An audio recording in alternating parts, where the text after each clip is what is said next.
الأنانية بتخرب أي جوازة، أخطر سبب لدمار الحياة الزوجية.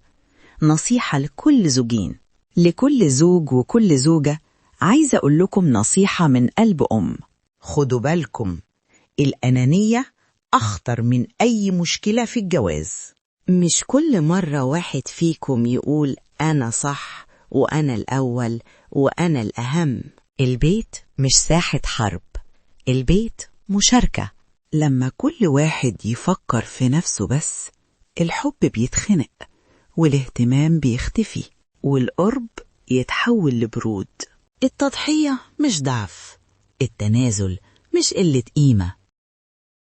دي الحاجات اللي بتخلي البيت يعيش. كل واحد فيكو يسأل نفسه كل يوم، أنا النهاردة عملت إيه علشان شريك حياتي يكون مبسوط؟ صدقوني، البيوت اللي بتقوم على أنا بتقع، لكن البيوت اللي بتقوم على إحنا بتعيش. خدوا بالكم من بعض، علشان الجواز مودة ورحمة وحب واحترام، مش منافسة.